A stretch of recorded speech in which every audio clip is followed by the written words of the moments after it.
नमस्कार साथियों, मैं अतुल भारत और आज हम DSSB PGT पॉलिटिकल साइंस का प्रैक्टिस सेट करने जा रहे हैं।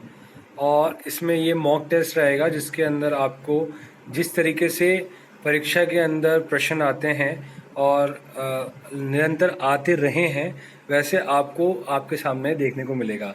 तो अभी ही टाइम है, जैसा आपको पता ही है कि आने वाले कुछ ही दिनों में हमारा एग्ज़ाम है PGT पॉलिटिकल साइंस का DSSB के अंदर, और उसके बाद में UP PGT और TGT के एग्ज़ाम भी है। तो उनके लिए आपको बहुत फ़ायदेमंद होएगा। अगर आपने चैनल पे हमारे ऑलरेडी जो अपलोडेड टेस्ट हैं वो नहीं देखे हैं या उस पर प्रैक्टिस नहीं करी है तो आप ज़रूर कर लीजिएगा। आप चैनल को सब्सक्राइब कीजिए, आपको ज़रूर फ़ायदा होगा इन टेस्ट का। तो बिना हम टाइम वेस्ट करे स्टार्ट करते हैं। और अगर पसंद है वीडियो तो आप अपने दोस्तों को भी ज़रूर पहुंचाइएगा, चैनल को सब्सक्राइब कीजिएगा। तो प्रश्न आपके सामने है कि मानव जीवन के सबसे बड़ी विशेषता क्या है। तो ऑप्शन आपके सामने है कि पहला ऑप्शन है प्रजनन, अकेलापन, सी सामाजिकता और डी असामाजिकता। तो मैं आपको बता देता हूँ इसका जो राइट आंसर है वह है कि अरस्तु ने कहा है कि मनुष्य एक सामाजिक प्राणी है। तो यहाँ पे जो सही उत्तर हो जाएगा वह हो जाएगा सामाजिकता। मानव जीवन की सबसे बड़ी विशेषता है उसकी कि वह एक सामाजिक प्राणी है। तो आपको यहाँ पे इसका उत्तर मिल गया है। जो नेक्स्ट क्वेश्चन है आपके सामने, सेकंड क्वेश्चन, मानव किसके प्रभाव से प्रगति के उच्च शिखर पर बढ़ने का प्रयास करता है। तो ऑप्शन आपके सामने है, ए शिक्षा के प्रभाव से, बी संस्कृति के प्रभाव से, सी समाज के प्रभाव से और डी विज्ञान के प्रभाव से। आप क्या कर सकते हैं कि आप वीडियो को पॉज कर सकते हैं। मेरे उत्तर देने से पहले आप 5 सेकंड 10 सेकंड आप सोच सकते हैं, उसके बाद आप वीडियो को ऑन कर सकते हैं तो आपको उत्तर मिल जाएगा। आप वीडियो को 360p पे देखिएगा तब आपको बहुत अच्छी क्वालिटी में वीडियो दिखेगी और आप स्लो या फास्ट वीडियो को कर सकते हैं। तो मैं आपको इसका उत्तर बता देता हूँ कि मानव किसके प्रभाव से प्रगति के उच्च शिखर पर बढ़ने का प्रयास करता है। तो वह संस्कृति के प्रभाव से अपने प्रगति के उच्च शिखर पर बढ़ने का प्रयास करता है। तो ऑप्शन बी इसका सही है। तो हम प्रश्न क्रमांक 3 पे चलते हैं। राजनीति शास्त्र की उत्पत्ति किस भाषा से हुई है। तो राजनीति शास्त्र की उत्पत्ति जो है वह जिस लैंग्वेज से हुई है उसके बारे में हम बात करेंगे। तो ऑप्शन है, ए यूनानी भाषा से, बी इटालियन भाषा से, सी फ्रेंच भाषा से और डी है अंग्रेजी भाषा से। तो इसका सही उत्तर मैं आपको बता देता हूँ। आप वीडियो को पॉज करके आप खुद भी टाइम दे के बता सकते हैं। तो जो इसका सही उत्तर है वह है आपको तीसरे का ए यूनानी भाषा से। तो इसका सही उत्तर है यूनानी भाषा से, क्योंकि आपको पता है यूनान जो है वह ग्रीस है, आज का ग्रीस है। और अभी आपको जो और भी अन्य प्रश्न मिलेंगे, जैसे आपको नगर राज्य की जो धारणा थी, सिटी स्टेट की जो धारणा थी वह यूनान से थी। अरस्तु, प्लेटो जो है वह कहाँ के हैं, यूनान के हैं। तो सबसे जो प्राचीन है वह आपको यूनान ही मिलेगा मुख्यतः। प्रश्न क्रमांक 4 है आपके सामने, जिसमें राज्य की उत्पत्ति से संबंधित आपको प्रश्न है आपके सामने कि राज्य की उत्पत्ति से संबंधित गुत्थी सुलझाने में इतिहास सक्षम नहीं है क्योंकि। ऑप्शन ए, इतिहास केवल अतीत की घटनाओं का वर्णन करता है, इतिहास वर्णनात्मक है, इतिहास आदर्शात्मक है, और ऑप्शन डी है कि समाज को साम्य अवस्था एवं राजनीतिक हवा से सुसंगठित हो जाने के बाद ही इतिहास प्रारंभ होता है।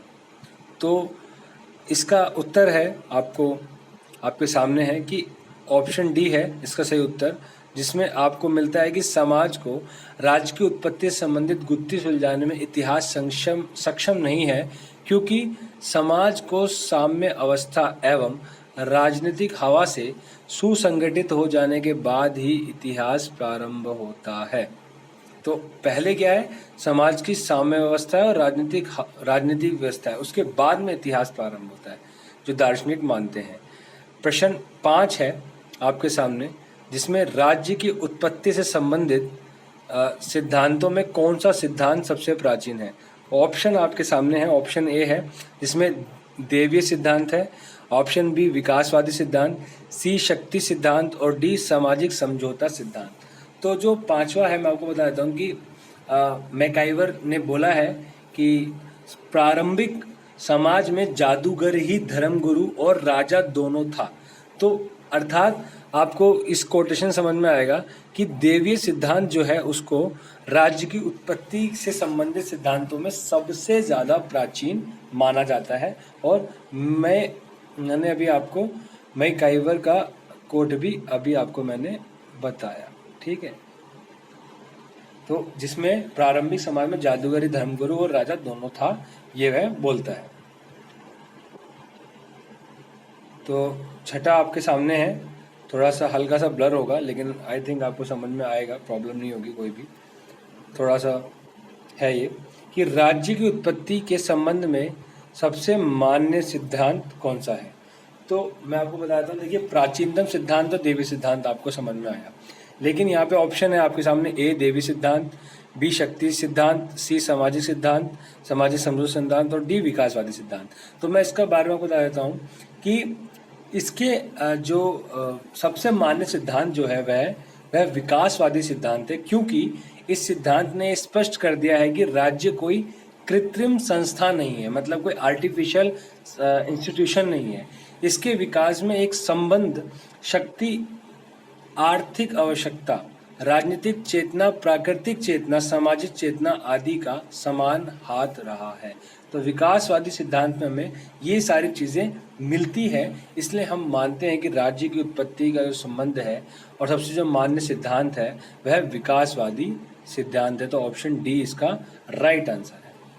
प्रश्न क्रमांक 7 पे हम चलते हैं कि निम्नलिखित में किस समझौतावादी लेखक के अनुसार प्राकृतिक अवस्था प्रारंभ में परम सुख की अवस्था थी, परंतु जनसंख्या के विकास के साथ मनुष्यों में आपसी संघर्ष प्रारंभ हो गया। तो ये जो है ये किसका कोटेशन है, तो ये जो कोटेशन है ये ऑप्शन आपके सामने है, A Hobbes, B Locke, C Rousseau, D Green, T H. Green. तो सही ऑप्शन जो है इसका जो सही उत्तर है वह है आप इसका ऑप्शन बी जो है वह इसका सही उत्तर है, लॉक, ठीक है। तो लॉक की दृष्टि में सामाजिक असुविधाओं को दूर करने के लिए नागरिक समाज की स्थापना की गई। बहुत सरल शब्दों में है कि प्रारंभिक अवस्था में प्राकृतिक अवस्था प्रारंभ में परम सुख की अवस्था थी, परंतु जनसंख्या के विकास के साथ मनुष्य जो है आपसी संघर्ष उसमें प्रारंभ हो गया। तो उसके बाद में सामाजिक सुविधाओं को दूर करने के लिए, मतलब सामाजिक असुविधाओं को दूर करने के लिए नागरिक समाज की स्थापना की गई। अब हम डी पे चलते हैं कि रूसो के अनुसार संप्रभुता का निवास कहाँ है। तो आपको पता है कि रूसो के बारे में आप लोगों ने पढ़ा होगा। इसमें ऑप्शन पहले मैं बता देता हूँ कि ए संसद में, बी राजा में, सी न्यायालय में या डी सामान्य इच्छा में। तो आपको पता है कि जो रूसो है, रूसो का एक बहुत ज़्यादा जो फेमस जिसके लिए रूसो है वह है सामान्य इच्छा, जनरल विल का सिद्धांत। तो आपको इसमें सही उत्तर भी आपको यही है, सामान्य इच्छा में है, ठीक है। रूसो के अनुसार जो संप्रभुता का जो निवास है वह सामान्य इच्छा में है। तो ऑप्शन जो डी है क्वेश्चन नंबर 8 का, वो ये डी है कि हमारे समस्त क्रियाकलाप हमारी इच्छा के परिणाम है। चूँकि सामान्य इच्छा समस्त नागरिकों की सर्वश्रेष्ठ इच्छाओं का योग है, अतः वह सर्वसाधारण की पूर्ण प्रभुता संपन्न इच्छा ही है। ये रूसो का कोट है, ठीक है। रूसो के विचार है, रूसो ने कहा है ऐसा। प्रश्न क्रमांक 9 है, राज्य को अन्य संघों से अलग करने वाला एकमात्र तत्व है। राज्य को अन्य संघों से अलग करने वाला एकमात्र तत्व है। ऑप्शन ए सरकार, ऑप्शन बी भूमि, सी जनसंख्या और ऑप्शन डी संप्रभुता। तो मेरे ख्याल से आप सब लोग सही गैस कर रहे हैं कि ऑप्शन जो मैंने अभी बताया, आप पॉज कर सकते हैं वीडियो को, और क्योंकि अगर हम फास्ट चल रहे हैं तो आप पॉज करके फिर आप उत्तर जान सकते हैं। तो ऑप्शन जो डी है वह इसका सही जवाब है कि राज्य को, इसमें जो इसका उत्तर है कि कोई भी जनसमूह एक निश्चित स्थान में स्थायी रूप से निवास करता है और उसकी एक संगठित सरकार हो तो भी उसे हम राज्य नहीं कह सकते यदि वह संप्रभुता संपन्न नहीं हो। आपको पता है संप्रभुता संपन्न वह होता है जो अपने आंतरिक और बाह्य निर्णय जो राज्य खुद लेता हो बिना किसी दबाव के, वह अपने आंतरिक निर्णय लेने में स्वतंत्र हो, अपने बाह्य निर्णय लेने में स्वतंत्र हो बिना किसी दबाव के, उसको ही संप्रभु कहते हैं। अपनी नीतियों को बनाने में जो स्वतंत्र होता है उसको ही संप्रभुता कहते हैं। संप्रभुता आवश्यक तत्व है। प्रश्न जो 10 है आपके सामने, संप्रभुता आवश्यक तत्व है। ऑप्शन है राज्य का, कार्यपालिका का, न्यायपालिका और सरकार का। तो मुझे बताने की ज़्यादा ज़रूरत है नहीं, आप बहुत समझदार हैं कि इसमें संप्रभुता का आवश्यक तत्व है वह ऑप्शन ए राज्य का है। ठीक है, राज्य का एक आवश्यक तत्व है संप्रभुता, सोवेरेनिटी, है ना। और सुपरानस के जो वर्ड है उससे ये बना है। तो मैं आपको बताता हूँ कि 2015 के DSSB PGT एग्जाम में एक क्वेश्चन आया था डायरेक्टली कि सोवेरेनिटी पूछा था कि जो सोवेरेनिटी है, ठीक है, वह मतलब संप्रभुता जो है वह किस वर्ड से बना है। तो सुपरानस करके एक वर्ड है, ठीक है, ये थोड़ा सही से बना नहीं, मैं इधर लिख देता हूँ SU सुपरानस, ठीक है, ऐसे करके है, आपको दिख जाएगा। ठीक है, मैं एक बार दोबारा लिख देता हूँ। वैसे नेक्स्ट वीडियो हमारी उसी के ऊपर होने वाली है, तो अगर आप नहीं देख पाएंगे या आप ने इस चैनल को सब्सक्राइब नहीं किया, ये वर्ड है सोवेरेनिटी के ऊपर। ऐसी क्वेश्चन आया तो मैं आपको बताऊं कि प्रीवियस ईयर के क्वेश्चन बहुत ज़्यादा रिपीट होते हैं, तो आप ज़रूर लगाइएगा। इसके बाद वो वीडियो हम लेके आएंगे तो आपको बहुत हेल्पफुल होगा वो वीडियो।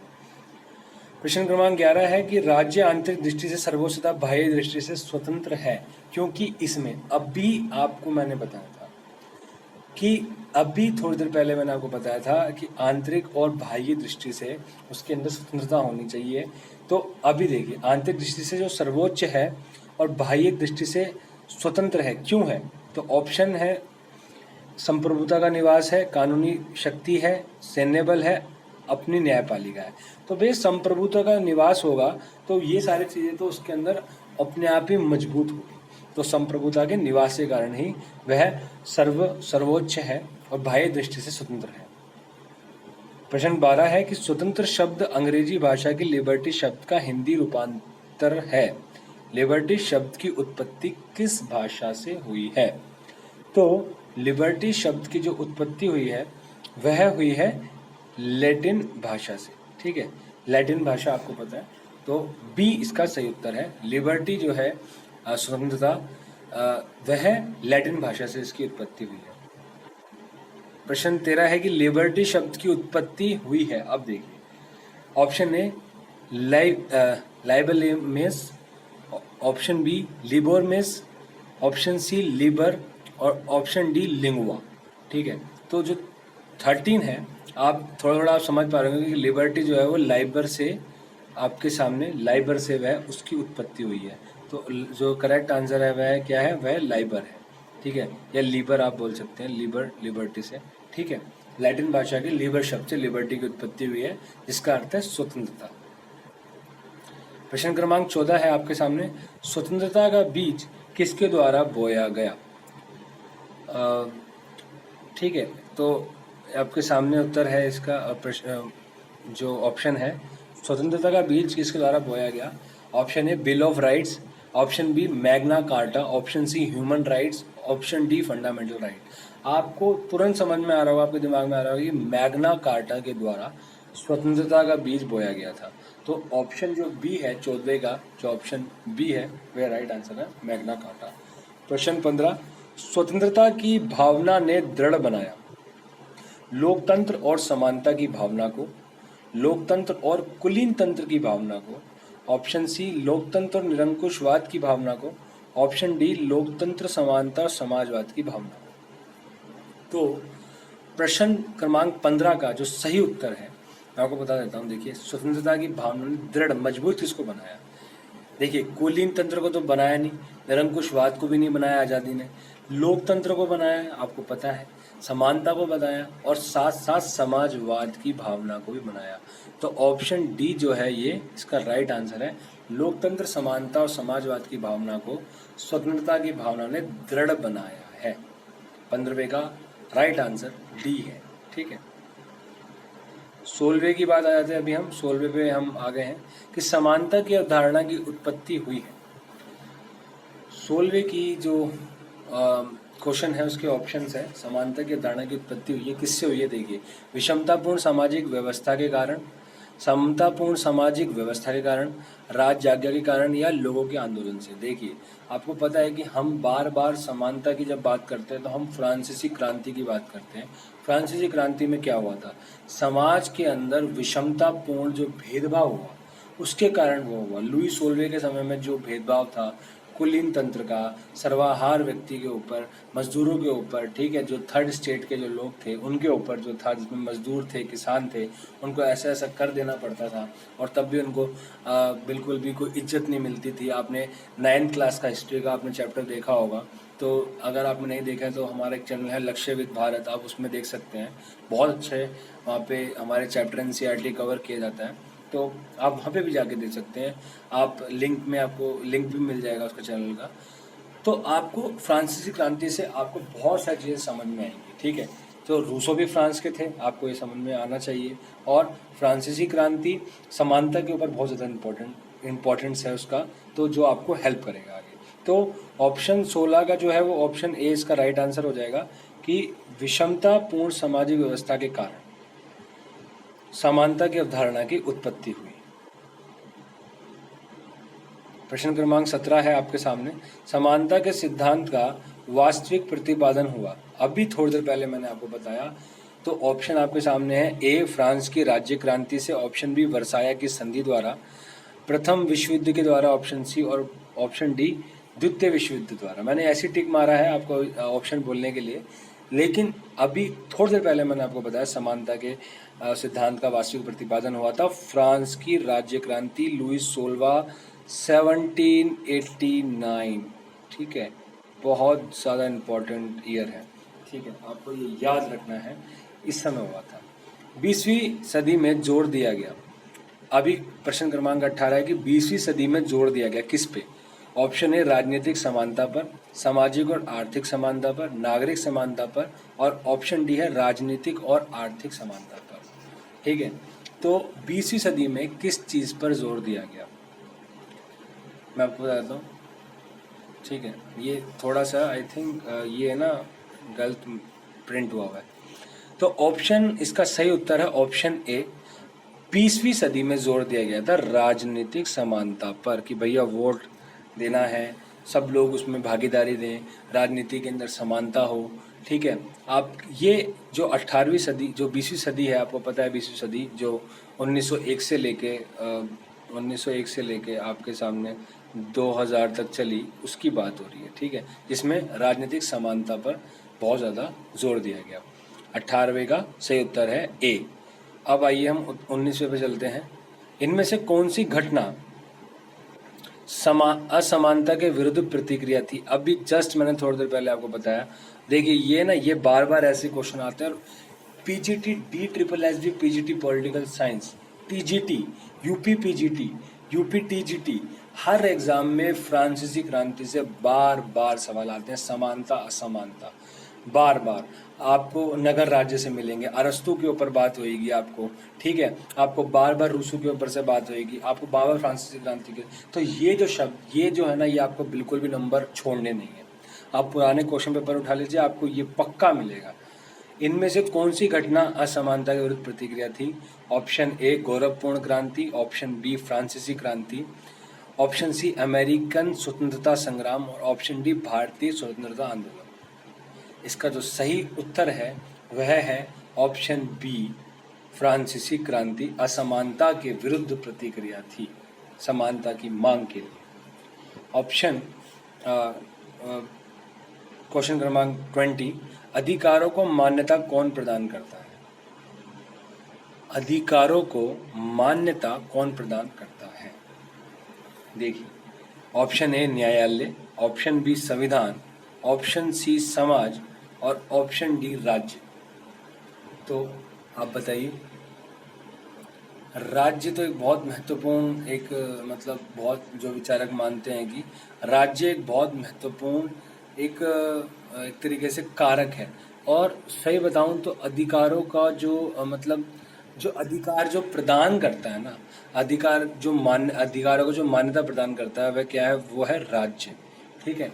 तो ऐसे जैसे बेंथम है, हॉब्स है, अधिकारों को कानूनी सिद्धांत मानता है कि अधिकार जो है वह कानूनी सिद्धांत ही तब बनेंगे जब उसको राज्य मान्यता प्रदान करेगा। तो इस प्रकार से ऑप्शन क्वेश्चन क्रमांक 20 का जो 20वां जो प्रश्न है, इसका जो सही उत्तर है वह ऑप्शन डी है, राज्य। अधिकारों को मान्यता कौन प्रदान करता है? राज्य करता है। आपको ना पॉलिटिकल साइंस के हिसाब से क्वेश्चंस को टिक करना है, ठीक है, अपने हिसाब से, समाज, न्यायालय, ऐसे नहीं, ठीक है। राज्य की जब उत्पत्ति होगी, राज्य के जो फिर उसमें फिर संविधान भी होगा, न्यायालय भी होगा, ये सारी चीज़ें होंगी, तो इसमें अधिकारों को मान्यता प्रदान करता है राज्य। प्रश्न यहाँ पे 20 ही थे हमारे पास में इस वीडियो के अंदर, और अब हम नेक्स्ट वीडियो में नेक्स्ट क्वेश्चन आंसर सेट लेके आएंगे। ये मॉक टेस्ट जो आप लोगों ने किया, मुझको लगता है आपको बहुत ज़्यादा हेल्प हुई होगी इससे। कोई भी प्रॉब्लम नहीं होगी, आपको कोई प्रॉब्लम होती है आप कमेंट बॉक्स में ज़रूर लिखिएगा। आपको वीडियो कैसी लगी, आप चैनल को सब्सक्राइब ज़रूर कीजिएगा, तभी आपको फ़ायदा होगा, आपको आने वाली जो वीडियो नोटिफिकेशन मिलती रहेगी, क्योंकि एग्ज़ाम की डेट बिल्कुल सामने आ गई है, और अगर हम थोड़े थोड़े भी क्वेश्चन करते रहेंगे ना, तो आपको इसका बहुत ज़्यादा फ़ायदा होगा। इसी टाइम पढ़ने की बारी है, इसी टाइम क्वेश्चन आंसर सेट लगाने की बारी है, जिससे हम अपने आप को आंक सके कि हम कितने पानी में। तो आपके लिए वीडियो थी, मैं आशा करता हूँ कि आपको वीडियो अच्छी लगी होगी। जल्दी मिलेंगे हम नेक्स्ट वीडियो में, और चैनल को आप सब्सक्राइब कर दीजिएगा, दोस्तों तक पहुँचाइएगा अपने दोस्त। और अगर आपने DSSB TGT का फॉर्म नहीं भरा है तो आप भर सकते हैं। अभी जो उसकी डेट है वह 4 जुलाई तक बढ़ा दी गई है, 4 जुलाई तक बढ़ा दी गई है 2021, ठीक है। तो मैं आपको ये भी एक दे देता हूँ, 4 जुलाई को ही DSSB PGT का एग्ज़ाम है, आपको पता है। तो नेक्स्ट जैसे ही हम कल या परसों में और भी वीडियो और भी अपडेट लेके आएंगे, तो नेक्स्ट वीडियो जल्दी आ जाएगी। तब तक के लिए घर पे रहिए, स्वस्थ रहिए, मस्त रहिए, और वीडियो को लाइक कर दीजिएगा, चैनल को सब्सक्राइब कर दीजिएगा। जय हिंद, जय भारत। नेक्स्ट वीडियो में जल्दी मिलेंगे।